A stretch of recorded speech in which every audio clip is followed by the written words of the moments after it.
is she has got the wrong experts asking the wrong questions of the wrong people. The Hallett Enquiry, as far as I can see, has been set up to examine the response of government. But in so doing, that's all it's doing. It's examining the response of government. It's not investigating what that response of government was based upon or not based upon, as the case might be. So it is actually actively suppressing some of the scientific evidence that has been put forward as to what should have been done. Andrew Bamji was educated at Highgate School and studied medicine at Middlesex Hospital Medical School. He's worked as a consultant physician in rheumatology at Queen Mary's Hospital and has 28 years' experience as an NHS hospital consultant. He's also the past president and chairman of Trustees of the British Society for Rheumatology. His interest recently has taken up with the Hallett Enquiry into the COVID response, and we're going to talk about that today. So, Andrew Bamji, thank you very much indeed for joining me. That's a pleasure.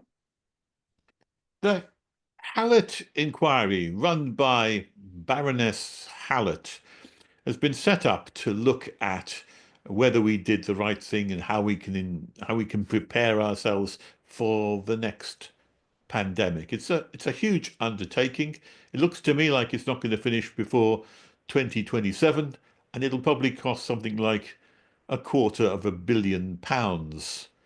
So my first question to you, as you've been following it, how well is it doing so far? Can you bring us up to date on what the Hallett Enquiry has said or done and where it's got to? With COVID, what you're seeing appears to be a pneumonia, but it probably isn't. It's probably basically leakage of the alveoli. So what you're seeing are fluid shadows, blood shadows, fluid shadows in the lungs. And it's nothing to do with an infection as such.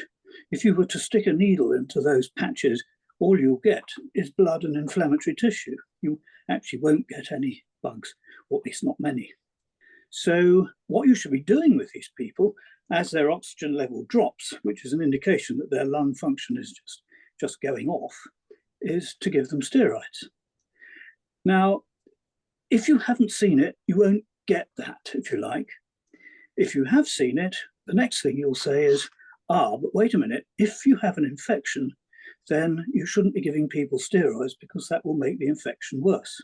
And that is embedded in medical people's brains. That's because it suppresses the immune system, which would not be to fight off the illnesses, the bugs, Yeah, but suppressing the immune system is exactly what you need to do.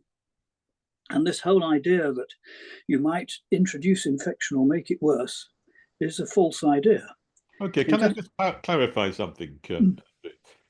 This cytokine storm that you've mentioned, which is suppressed by the steroids, is that present in all COVID cases or only in the worst cases? Because one gets the impression that early stage of COVID is more like a flu virus, and that only when it gets to a serious state does it become this kind of thing which would be applicable for steroids. Exactly. Okay. And when COVID first appeared, when the new variant of the virus first appeared, then what we were seeing was a fair number of people who were becoming seriously ill. But what we didn't, of course, know were how many people had the virus who weren't seriously ill, and therefore nobody knew they had that virus. It might have felt like a cold or flu. When people have gone back, and I always say the retrospectoscope is a very dangerous instrument, but when you go back and look at the overall case fatality rate, it's only about 0.2%. So it's a tiny number. And the point that I've been making is if the remaining 99.8% are not going to get sick, you don't need to bother. You don't need to do anything, really. You don't treat colds by isolating people and giving them masks and all the rest of it, or admitting them any even. But that 0.2% you need to treat aggressively, and you need to treat them with the right treatment. So there it was. So I told the government, this is what you should be doing. These are the drugs you should be using. And I had no response. The next thing I saw a couple of months later was that, I can't remember whether it was Whitty or Farrell, one of the scientific people said, well, we've had an idea. We just wonder whether steroids might work. So we're going to do a trial. And this was called the recovery trial. So I wrote in again and I said, look, you don't need to do a trial. The treatment is already enshrined in the medical literature. Why are you doing a trial? Why are you wasting time? What you need to do is to put these people onto steroids now. Instantly, you don't need a trial. Nothing happened, of course. And then 4 or 5 months later, suddenly there's a great gout of stuff in the press saying, we've got this amazing new treatment for COVID-19, which is to give them steroids. So I wrote again and I said, I told you that, but you didn't do anything. How many people do you think have died between my suggesting it and you introducing it widely, which was, I said it in April, May 2020, they introduced steroids in November 2020. I would estimate it's several thousand people died because they didn't get the right treatment.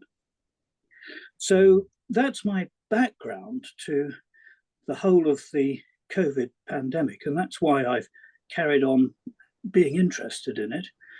I've got lots of other things I ought to be doing, so my wife tells me, but it just irritates me that I'm not stupid.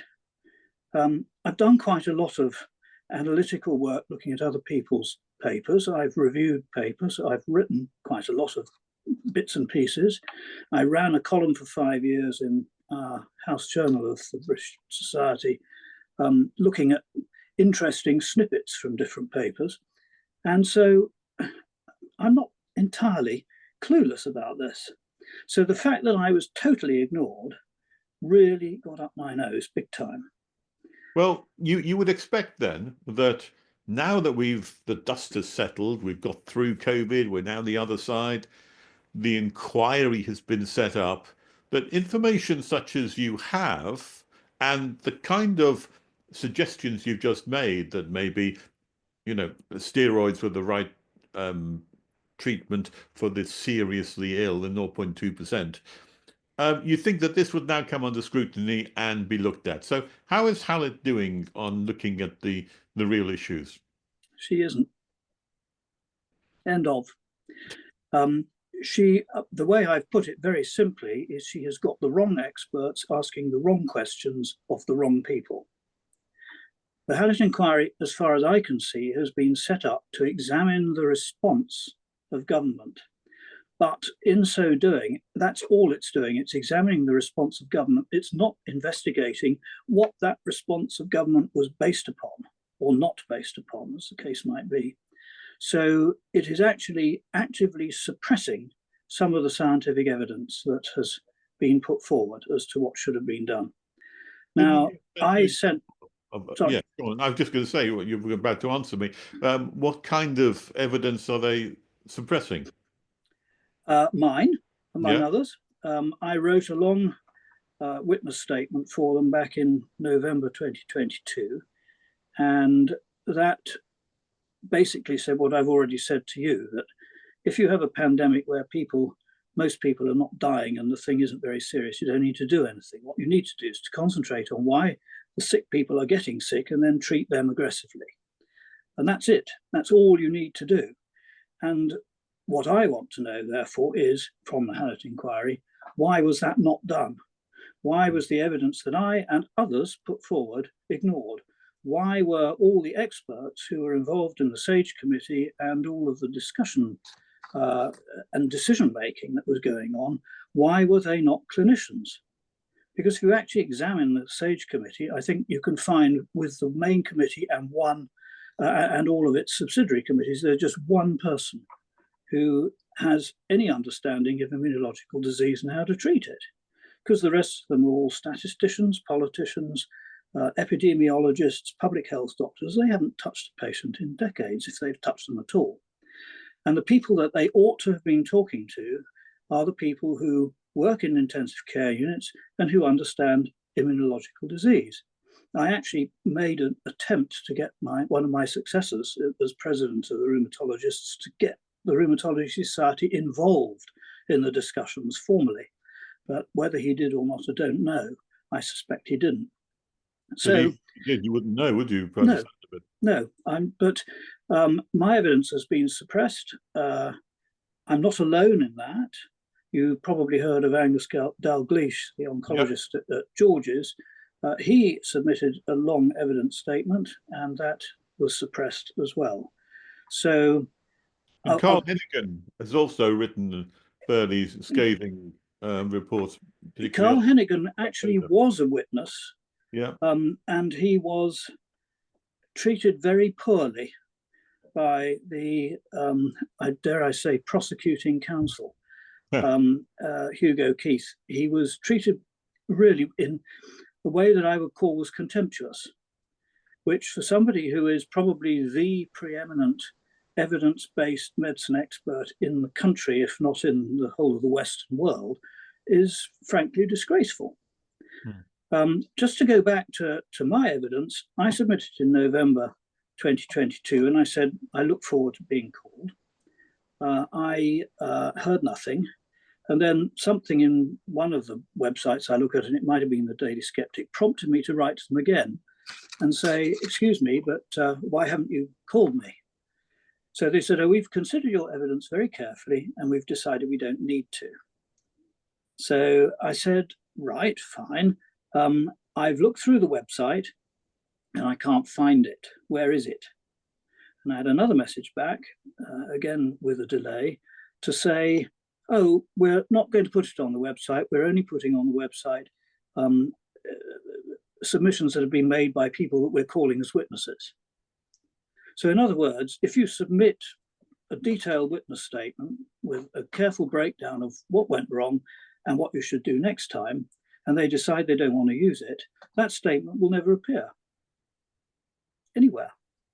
Now, I had a look to see whether some of the other people had their evidence on vaccination, because that's the current module that's just finished. And I wanted to see whether the submission by the Perseus group, which runs the People's Vaccine Inquiry, had been included. I gave up after 5 pages because there were 809 different pages on the website of information that had been submitted. But if they weren't called, it won't be there. Yeah. So I think that it saddens me that people who have tried to take a serious interest, like me, like Angus Dalgleish, who have looked at the evidence and have come up with hypotheses, truths that should have influenced what was going on, are just being written out. We're not being looked at all. And in fact, we're being treated as purveyors of disinformation and malinformation, particularly over vaccine effectiveness and safety. I suppose that the $64 question has to be why? I mean, with an independent inquiry that seeks to get to the heart of the matter, to find out how well our response has been, what we should do, what we shouldn't do, why is there this attitude that you've just described? What's behind that? Don't know. Is it a conspiracy or is it a cock-up?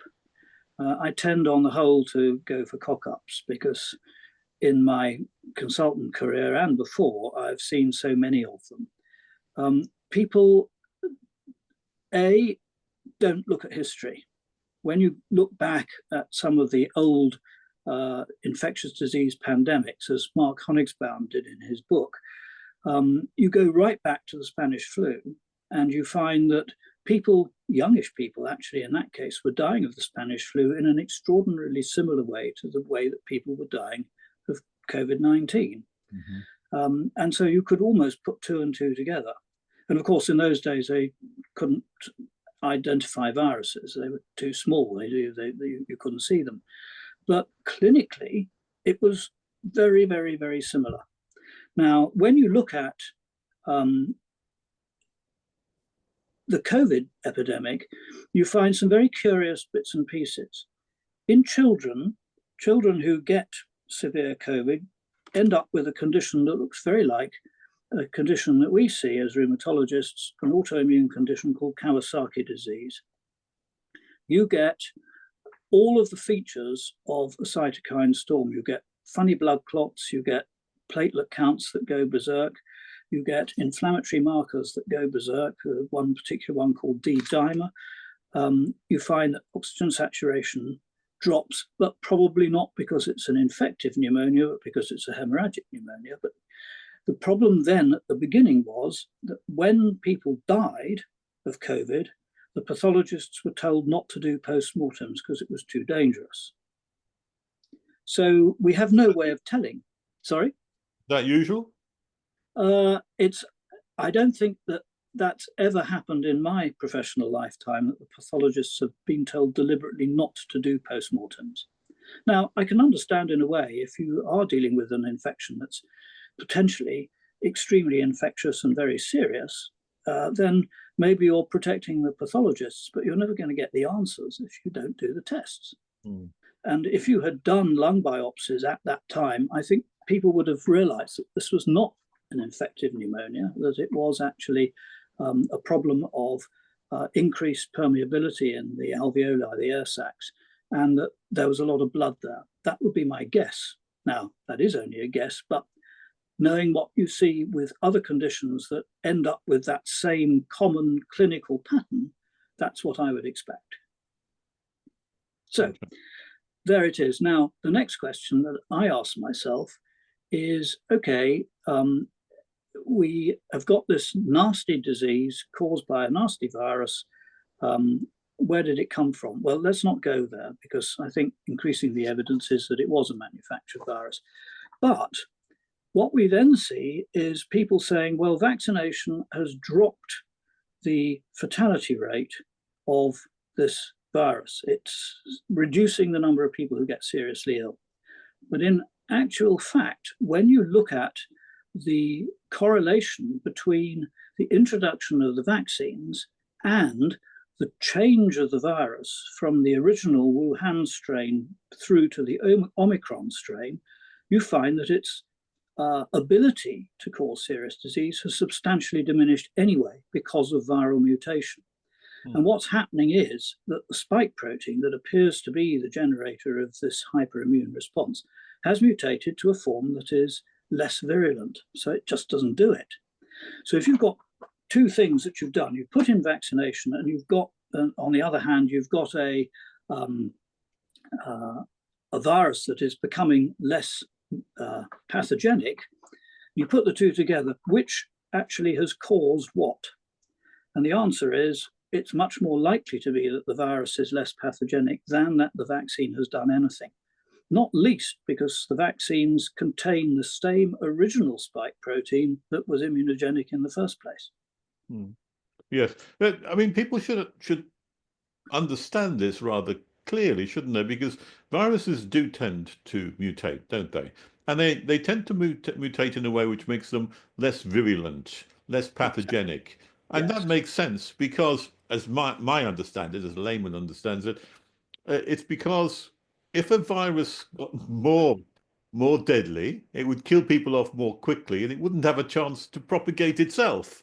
Exactly. Only those viruses which don't kill people off are around long enough to propagate even better. And so for their own survival rate, it's better if they're less virulent. So they evolve that way. Exactly, and they don't think that, but that certainly is the case. I mean, they're not sentient, but I know, but that's true. If they become less virulent, but they do change. And you see, again, there's a paradigm here. Rheumatic fever used to be a really nasty consequence of getting a streptococcal infection. Yeah. And you got all sorts of things. I mean, you got ill, but then you got severe cardiac damage. You ended up with having to have valve replacements and the rest. Now it's disappeared in the West. And the reason that it's disappeared is that Streptococcus has mutated and it no longer cross-reacts with cardiac tissue. The antibodies that you produce against Streptococcus no longer react against cardiac tissue because they're different. And they're different. So rheumatic fever's gone. Not in the developing world where it still exists, because the original strains of Streptococcus still exist. But it's exactly the same as with the coronavirus, that it's mutated to a less virulent form, so it causes trouble less often. The thing which you pointed out earlier on is that this virus really only severely attacks certain groups of people, and the fatality kind of rate is like 0.2%, Yeah, which is incredibly low. it is. And the question then has to be asked, why did people pull out all the stops, introduce a lockdown across the entire country and indeed across the entire world, really, in order to prevent the transmission of a virus which had such a low fatality rate? Well, my upcoming book, if ever I get my blog into a book, is called The Great Pandemic, with the DEM in brackets. It was panic. Panic. And I think what generated the panic in many countries was what came out of China, when China started to release these videos of deserted streets and people walking along and then suddenly dropping down and everyone being told that they just died. Manufactured and created? Was that fake, or was that real? I don't know. It just seems bizarre. You may think that, but I couldn't possibly comment. I mean, we never saw anything like that in our country, did we? Except when... No, we didn't.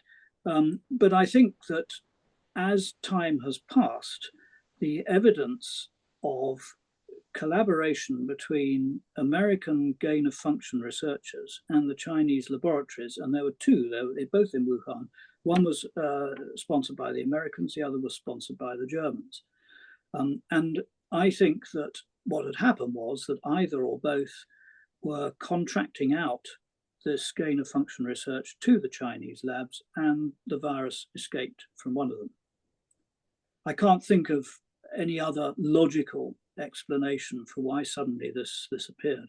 Why did it come to Italy? Well, I gathered that there was a group of Chinese who came over to Italy at the New Year. They may have brought it.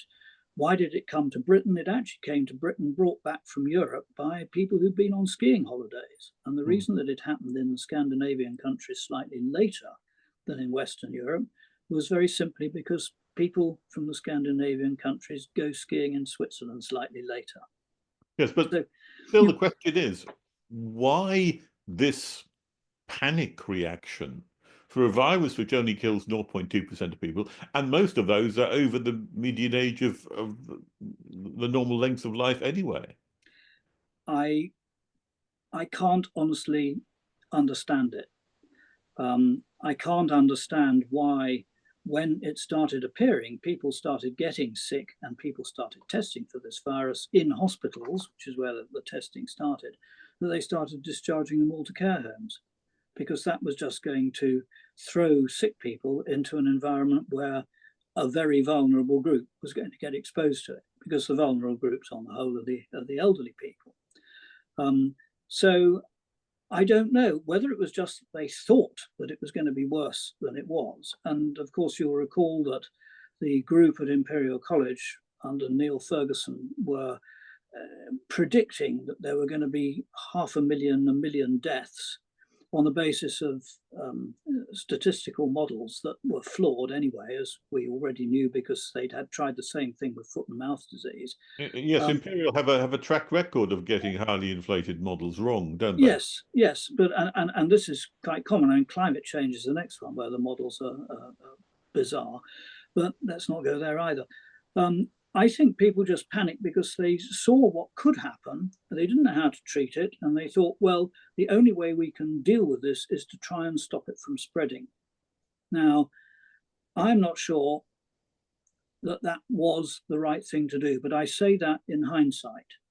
I think at the time, I thought, if it really is this dangerous and so highly transmissible, it's a wise move to lock down. I obeyed the lockdowns. And on the basis of what appeared to be the science. Well, we now know that the science was wrong, but we didn't at the time.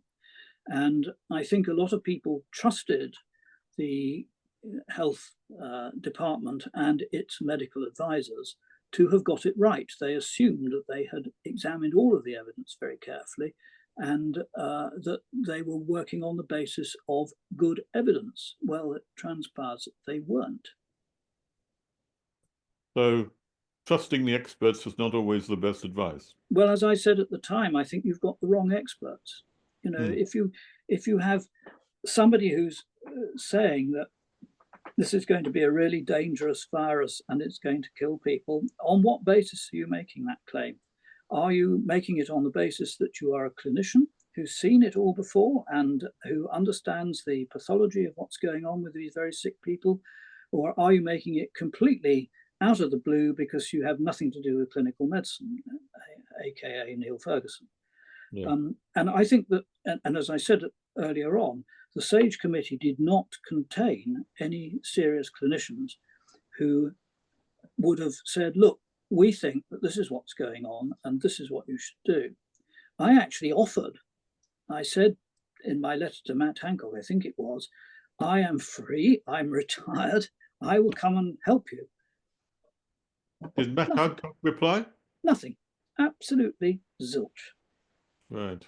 Anyway, the Hallett Enquiry, though, is looking into whether our response was proportionate and correct and what we can do to improve. Now, one of those things which I think may, or I don't know whether it's going to come under scrutiny or not, but one of the things which probably should come under scrutiny is the fact that lockdown occurred. That was the main government response to COVID. And lockdown has been, I suppose, the most disruptive policy in British peacetime.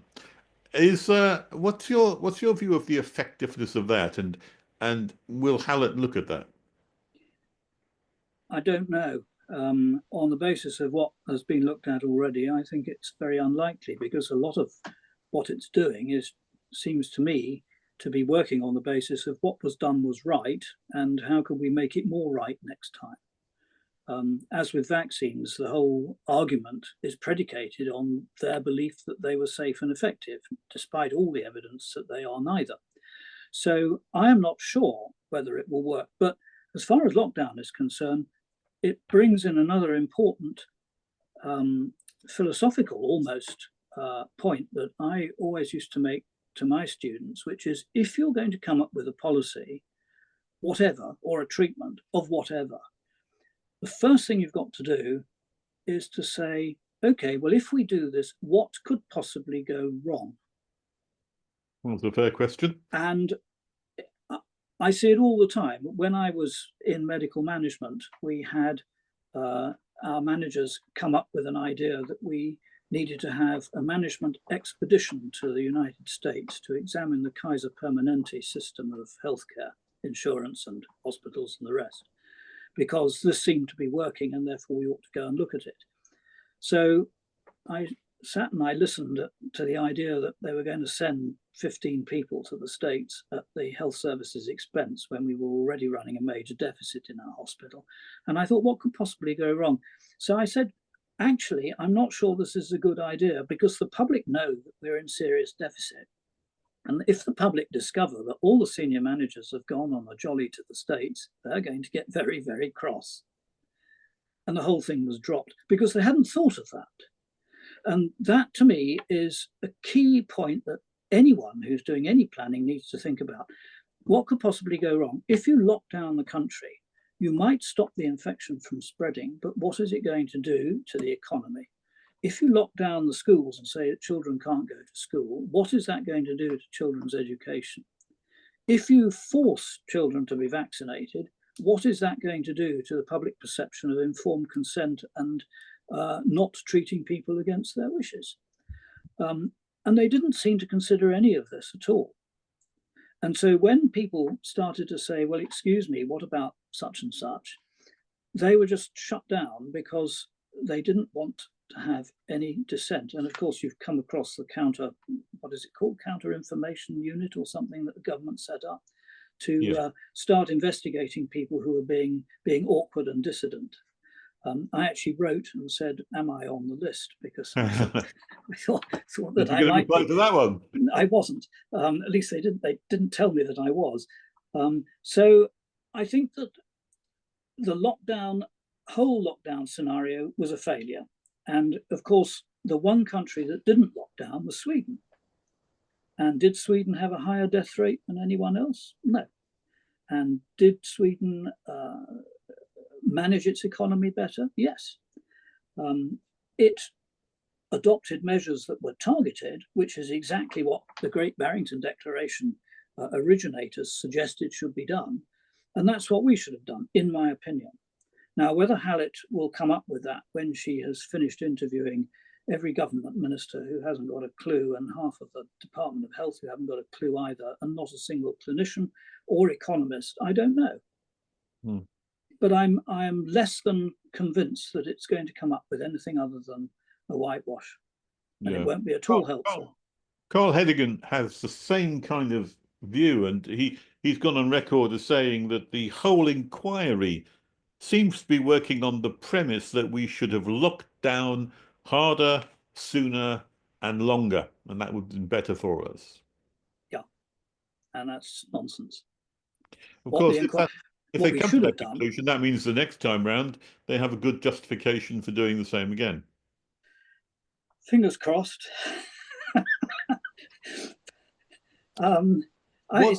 It's just madness. What kind of questions would you like the inquiry to look at, or what should it be looking at, which maybe it's not going to? The people who were in charge were treated with kid gloves.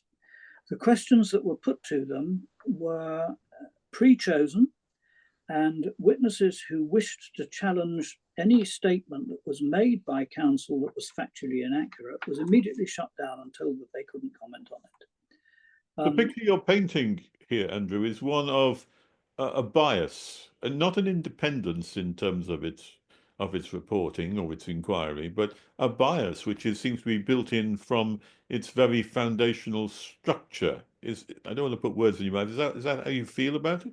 Yep, absolutely spot on. Whether it's relevant or not, Baroness Hallet actually lives only about 100 yards from me, and I did try on a personal basis to say, can I give you some informal advice here? And I was told to submit anything I had through the inquiry, which I suppose is fair enough. Fair enough, yeah. Because she doesn't want to be influenced by madmen like me. Now, I don't know if you've come across the People's Vaccine Inquiry or the press conference.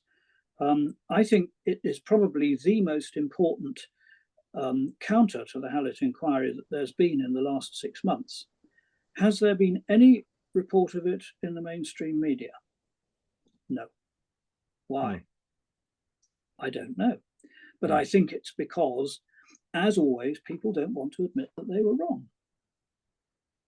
You speak of the fact that there are dissenting voices, and the dissenting voices are often not heard and suppressed in some way. But have you any understanding of any individual case? I mean, how have dissenting doctors been treated within the NHS, particularly during this time? Have you got any knowledge of that? No, and I suspect that many doctors inside the NHS decided to keep their heads below the parapet. I have no proof for this. I'm out of clinical medicine. I haven't been in clinical medicine for over 10 years in the NHS. I don't know. But in the States, people were sanctioned. People lost their appointments. People like Paul Marrick and Pierre Corey were accused of peddling false information, and they lost their hospital appointments. There was a Canadian doctor just reported recently who in British Columbia who was accused of peddling misinformation and who lost his job, and he has just successfully sued the health board to get his job back. So there are individual cases where dissenters have been punished. I did speak to one in America. I don't know if you've heard of Peter McCulloch. Oh, very much so. He struck me as being a brilliant mind. Thoroughly knew what he was talking about. The most published researcher in his field in the world, and yet completely ignored and sidelined. And I think he's lost a number of positions as well.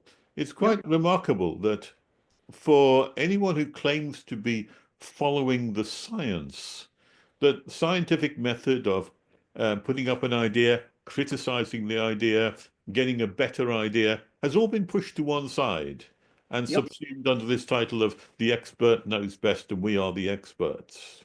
I think there are a lot of strands to that. One of which is that there is no such thing as settled science. Science changes. Oh. And it can change quite dramatically. It can change quite suddenly, and it can change in a way that you didn't expect. In a rheumatological example, when I started as a consultant, if people came in with back pain and sciatica, we put them to bed for 10 days in traction. And then about 5 or 6 years later, somebody wrote a paper to say we've done a controlled trial on bed rest versus early ambulation, and we've discovered that bed rest is a disaster. So suddenly the whole thing was turned on its head, and we didn't put people to bed anymore. Yeah. So these things can happen, and it just proves that there is no such thing as settled science. I mean, going way back, of course, the classic example of Galileo and Copernicus, who said, "Excuse me, but the Earth goes around the sun and not the other way around," and they were suppressed by the Inquisition, among others. So we do not have learned very much about that today, do we? In the same kind of respect. Well, I think that I actually penned a piece for the Daily Sceptic.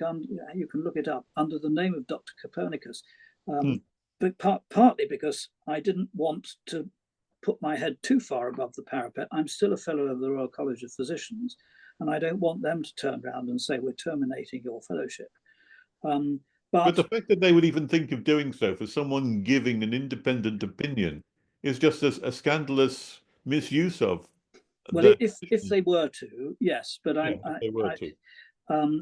it's been very difficult at times, and I mean there are all sorts of examples of where the medical profession has failed itself. I would say, classic example right at the beginning. Suddenly there was this huge outcry because all of the physicians who were dying in hospitals appear to be coming from Pakistan and Bangladesh. And everyone said, "Oh, this is down to inherent racism in the health service and all that sort of stuff."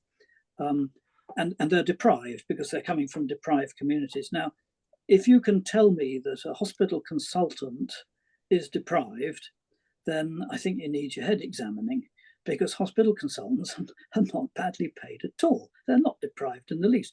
So you say to yourself, well, is there another reason why people from that part of the world are disproportionately being affected by severe COVID disease? And the answer is, when you read Cron and Barron's book, you discover that all of the features of the cytokine storm syndrome are genetically determined. People have a genetic makeup. I can't remember, it's in my blog, it's maybe chromosome 20. It's different. And that predisposes them to their immune system overreacting to some toxic stimulus. And it's all there, and all the various features of it, there are different clinical bits. I mean, it's a bit like the blind men and the elephant. You know, there's a thing called macrophage activation syndrome. There's a thing called thrombotic thrombocytopenia. There's a thing called HLH, which is, oh golly, hemocytic lymphohistiocytosis, I think. But they're all part of the same spectrum. And when you look at it, there are genetic differences in the incidence of these things between different genetic makeups. So it's a very simple explanation that this has nothing to do with inherent racism or deprivation or anything. It's because you have the wrong genetic makeup, in just the same way as people from Western Europe do not get sickle cell anemia, because they don't have the gene that gives them sickle cell anemia. They don't develop hemoglobin S. They've all got normal hemoglobin. It doesn't occur. Now, you can't argue that the fact that Africans get sickle cell anemia, particularly West Africans, is anything down to deprivation. It's down to genetics. We often my case. For the wrong reasons in that respect. I also spoke quite some time ago now to another eminent, I don't think doctor is the right word, but Professor Sunetra Gupta on this matter. And she was, of course, one of the authors of the Great Barrington Declaration. What was your view of the Great Barrington Declaration, and what did you think of it? As soon as I read it, I signed it. Did you? Yes. It was sensible. It was based on evidence. It was based on common sense. And I think that's another strand to the argument of what went wrong. People lost any sense of proportion, and common sense went out of the window. Why do you think? Why do you think then that that was suppressed so much? I mean, my video with Senator Gupta was taken off YouTube, as was indeed my video with Peter McCullough. But the Great Barrington Declaration was heavily criticised, particularly by people like Anthony Fauci in America, who wanted and is on record as saying that he wanted to suppress that particular thing. Why would that be, do you think? Was he going to be found out for all the little fibbies that he'd been telling about his lack of involvement with gain of function research and the fact that he himself, plus Peter Daszak and all the other people involved with the idea that the Wuhan virus was not released from the lab but came out of pangolins or bats? Was it because the drug companies who created the means to make lots of money by having vaccines for these things were suppressing people who suggested that ivermectin might work, or indeed that chlorine dioxide might work, which is actually what Donald Trump meant when he was talking about swallowing bleach? I don't know. But I do remember that was taken out of context, because I remember looking at the original statement, and I think he said to a doctor in a very layman's-like kind of way, wouldn't it be good if we could have some substance like bleach, which cleans germs away from surfaces, which if we could swallow it, then it would just clean out all the bacteria and all the viruses. He wasn't actually advocating bleach. He was something like that, which would do away with germs. I mean, it's a kind of a holy grail of medicine to get something which will just take out the particular pathogen. I think you can't help but wonder whether the whole thing is a cover-up, but then you can't help wonder, if that's the case, why did that seem to be necessary? In parallel with me writing to the department and everybody else, I also, when the press conferences started and the BBC and others were taking questions from the public, I wrote in to 3 of the medical correspondents with questions that I thought they ought to ask. And I never had a response from any of them. They didn't ask any of them either. So the media have been complicit. The mainstream media have been complicit. That's another mystery to me. I don't understand why. Their role as journalists is to be investigative, to question things, in my book. And they have gone along with whatever the government picture or state picture was. Well, I think they choose to believe that government experts must be more knowledgeable than suburban clinicians like me. So it's a power thing, maybe. I don't know. I mean, I really don't. I wish I did. Why was I suppressed? Why was Carl Hennigan treated so roughly? Why Norman Fenton is another one who has. I've spoken to Norman Fenton too. Yeah, well, he's come up with all sorts of analyses because he does his statistics differently from normal. I must admit, I don't understand all of it, but it's very convincing. Yeah. But I mean, he's made some mistakes, but I'm sure he will admit. I wrote a piece in the Daily Sceptic about where I thought he'd gone wrong, but where I thought it was very important that he was right. Yeah. I think there are a lot of people out there. Angus Dalgleish is another one. And Angus Dalgleish is not saying that the vaccines cause cancer, but he's saying because of the way the vaccines are introduced into people, and because there is potential DNA contamination with this particular thing, I think it's SV40, that is an oncogene, in other words, it can provoke cancer, the possibility that it will provoke an upturn in cancers cannot be discounted. That's not saying it's there, but you've got to do the research to find out if it's there or not. You can't just say that it's not true. The research for that may take 10 years. Well, it may. And there again, you come back to the whole question of how could any vaccine that has such potential be allowed to be introduced without proper monitoring. Not just allowed to be introduced, but almost forced on the vast majority of people, not just in this country, but around the world. Indeed, but the testing that was done, if you like, there were 2 drug trials that were done on different batches of particularly the Pfizer vaccine, and one of them was only tested on about 300 people. Well, you can't do a drug trial on 300 people and make an assumption that everybody in the whole world is going to behave the same way as those 300. It's not true. I don't know if you remember the Opren scandal. Opren was an anti-inflammatory drug that got introduced, that the manufacturer said this actually has potential because not only is it an anti-inflammatory, it may have what we call disease-modifying properties. In other words, it affects your immune system. So the press leapt on this. Excuse me. Everybody got very interested in it. We got under a lot of pressure to prescribe it. And I said, the trials that have been done are fairly small. If you have a rare side effect, you're going to need an awful lot of people to work out that this is not just chance alone, that it is actually a side effect. And guess what happened? It was widely introduced.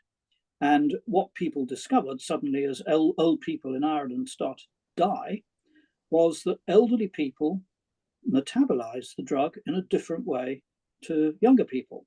But they'd never done trials on old people because you didn't. You tested it on young people and then made assumptions.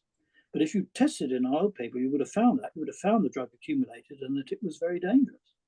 But they didn't. And of course, then the press having launched it, we got the answer very much more quickly than if the press hadn't launched it, because suddenly all these people were put on it. Hundreds of thousands of people were put on it. And what was a rare side effect, there was suddenly rather a lot of. And people started to look at it and take notice. And then eventually it was withdrawn from the market. And the press went absolutely mad and said, how could anyone have introduced this drug that's so dangerous? And the answer is, well, you helped. The MHRA, I think, is the organization which is meant to regulate drugs in this country. And Yes. something happened to the MHRA, it seemed, when I think they made a declaration that we're moved from being regulators to being enablers, which should have set off alarm bells.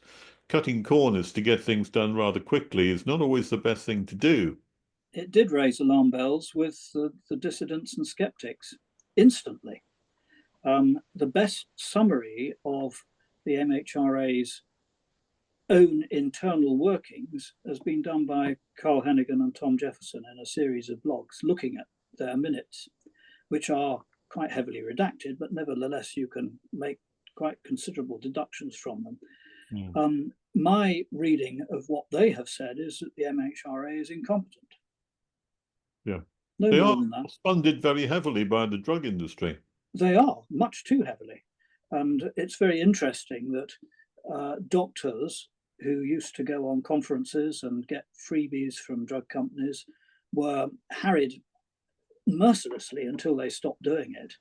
And yet things like the MHRA are doing exactly the same thing. It always surprised me that the organization which is designed to regulate drugs is funded, I don't know, 70, 80% by the drug companies they're meant to regulate. There seems to be something not quite right with that. You may think that. I couldn't possibly comment. I could comment. You're absolutely right. I think it is bizarre. Whether it borders on the scandalous, I hesitate to say, but it is very odd because Andrew, basically they're marking their own homework. We are, yeah, they are, yes.